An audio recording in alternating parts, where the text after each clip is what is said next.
ٹھیک ہے. اچھا, حدود آرڈیننس کو آپ لوگوں نے بہت سپورٹ کیا اور ویمن پروٹیکشن بل جب انٹروڈیوس ہوا تھا اب تو وہ قانون بن گیا, اب تو وہ ویمن پروٹیکشن ایکٹ ہے, اس کی آپ نے بہت زیادہ مخالفت کی, کیوں؟ ویمن پروٹیکشن بل جو تھا وہ ایکچولی ویمن پروٹیکشن کا بل نہیں تھا. وہ ملک کے اندر مادر پدر آزاد فحاشی اور یعنی بے حیائی پھیلانے کا. یہ آپ کس بنیاد پر کہتے ہیں؟ جس بنیاد پر مخالفت کی تھی. ویمن پروٹیکشن ایکٹ کا تو ایک بنیادی مقصد تھا اور وہ یہ تھا کہ جو حدود کے کیسز ہیں, جو ریپ کیسز ہیں, ان میں فورینزک اور واقعاتی شہادت کی بنیاد پر بھی کنوکشن ہو سکتی ہے, سزا دی جا سکتی ہے. تو اس میں اوریانی اور فحاشت کہاں سے آ گئی امیر صاحب؟ اس بل کو یا ایکٹ بنے ہوئے, قانون بنے ہوئے کئی سال گزر گئے ہیں نا جی, تو اس کے نتیجے میں خواتین کو کتنے حقوق ملے ہیں اور یہ کون سا حق ہے جس کی طرف آدمی اشارہ کر سکتا ہے کہ پہلے یہ نہیں ملا تھا اب یہ مل. ایک جو پرابلم تھا جس کی وجہ سے ویمن پروٹیکشن ایکٹ گورنمنٹ نے کہا کہ انٹروڈیوس ہونا چاہیے. حدود کا قانون اپنی جگہ پر موجود ہے, اس کا ذکر قرآن میں ہے اور ہر مسلمان اس کے سامنے سر خم تسلیم ہے, لیکن ایک جو پرابلم تھا وہ یہ تھا کہ اس میں یہ تھا کہ 4 ایڈلٹ میل وٹنسز جو کہ مسلمان ہوں, جنہوں نے اپنی آنکھوں کے سامنے زنا ہوتے ہوئے دیکھا ہو, وہ گواہی دیں گے تو کنوکشن ہوگی. اور اگر یہ ایویڈینشیل برڈن کوئی بھی خاتون پورا نہیں کر پاتی تھی تو اسے جیل میں ڈال دیا جاتا تھا کہ تم اس کے خلاف تو جرم ثابت نہیں کر پائی, لیکن تم نے خود تو ایڈمیشن کیا کہ یہ کام ہوا, لہٰذا تم تو جیل میں ہو. یہ پرابلم تھا. اس میں پرابلم کیا ہے؟ تو ریزالو پرابلم یہ تھا سر کہ national commission on status of women کی رپورٹ کے مطابق 2003 میں جیلوں میں 80% خواتین وہ تھیں جو کہ اپنا کیس ثابت نہیں کر سکی ان لوگوں کے خلاف جن کے خلاف انہوں نے ریپ کا الزام لگایا اور انہیں جیل میں ڈال دیا. دیکھیے, اسلام کا مجموعی مفاد جو بیان کرتا ہے اسلام وہ یہ ہے کہ معاشرے سے اس برائی کو جڑ سے اکھاڑ کر پھینک دیا جائے. اور کہ کوئی ایسا بےہودہ آدمی نہیں ہو سکتا, نہ اتنا گیا گزرا کوئی انسان ہو سکتا ہے کہ اپنے اس جرم یا اس حوالے سے 4 گواہ بھی دنیا کو پیش کر دے. نہیں تو 20 سال پر چوراہے پر ہی کوئی آدمی یہ کام کرے گا تو 4 گواہ ملیں گے. اس لیے وہ اسلام نے اس کو ڈسکریج کیا ہے اور اس حد تک ڈسکریج کیا ہے کہ یہ بات کوٹ ہی نہ ہونے پائے.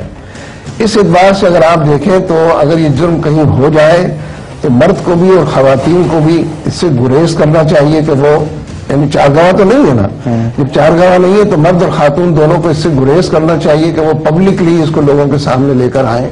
اور اس اعتبار سے خواہ کسی ایسے نبی صلی اللہ علیہ وسلم کے زمانے میں آپ یہ کہہ رہے ہیں کہ اگر کسی عورت کا ریپ ہو جاتا ہے تو وہ پھر بتائیں نہ, جا کے رپورٹ نہ کرے. میں یہ کہہ رہا ہوں کہ اگر گواہ موجود نہیں ہے تو اس کو بھی خاموش رہنا چاہیے. یعنی کہ اگر گواہ موجود نہیں کر سکتی تو گواہ پیش کرے. یہ کس طرح کی دلیل ہے امیر صاحب کہ اگر کسی عورت کے ساتھ زیادتی ہو جاتی ہے اور اس کے پاس گواہ سے جرا کرے, مجھ سے جرا نہ کرے. آپ کی دلیل کی بات کر رہا ہوں, قرآن کی بات نہیں کر رہا. آپ قرآن کے خلاف ایک دلیل قرآن, تو اس طرح سے تو آپ بتائیں قرآن میں کہاں لکھا ہے اس کی حوصلہ افزائی نہیں ہوئے گی.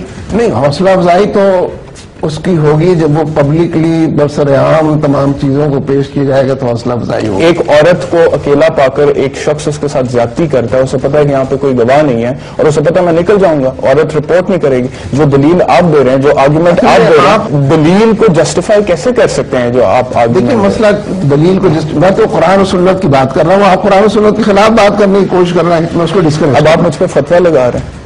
اگر اس کو آپ فتویٰ میں تو صرف دلیل کی بات کر رہا ہوں کہ آپ نے جو آرگومنٹ دیا ہے کے خلاف دلیل کیوں استعمال کرتے ہیں. میں قرآن دلیل استعمال نہیں کر رہا, میں آپ کو بتاتا ہوں. آپ ایک دفعہ کلمہ پڑھ لیں, کلمہ پڑھ کر مسلمان ہو جائیں سیدھے سیدھے. یہ دیکھیں اب آپ پھر ایک اور فتویٰ دے رہے ہیں مجھ پر غیر مسلم ہونے کا. میں الحمدللہ آئی ایم اے بورن مسلم امیر صاحب, مجھے کلمہ بھی آتا ہے, میں مسلمان ہوں, میں قرآن کو مانتا ہوں, اور جتنی محبت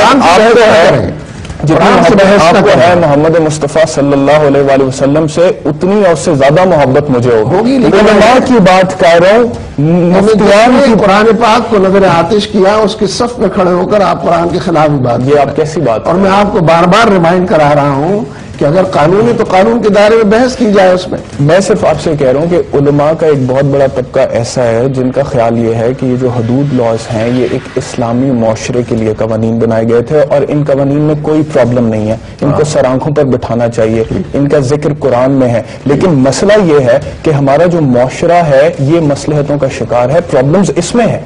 اگر آپ سر میں اپنا سوال کمپلیٹ کر لوں، اگر آپ ایک اسلامی قانون کا نفاذ ایک غیر اسلامی معاشرے پر کر دیں گے تو اس سے انصاف نہیں ہو سکے گا. یہ میں نہیں کہتا، یہ علماء کی دلیل ہے، علماء کی دلیل ہے. بالکل ٹھیک کہہ رہے ہیں آپ. ہماری یہ پرابلم یہ ہے کہ لوگوں کو چن چن کر اسلامی قوانین ہی برے لگتے ہیں اور اسی پر لوگ بحث کرتے ہیں. اسی لیے میں نے یہ جملہ استعمال کیا تھا کہ آپ بھی فٹ نوٹس پہ اب تک بات کر رہے ہیں، ٹیکس پر تو کوئی بات نہیں کہ نہ ملک اور حالات، نہ امت، نہ کروڑوں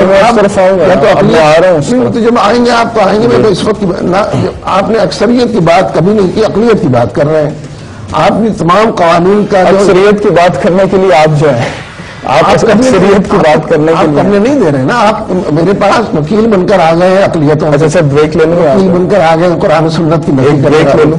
ناظرین ہماری بات ہو رہی ہے امیر جماعت اسلامی جناب سید منور حسن سے. ابھی ہمیں بریک پر جانا ہے، بریک کے بعد واپس آؤں گا اور ان سے مزید کچھ سوال پوچھوں گا.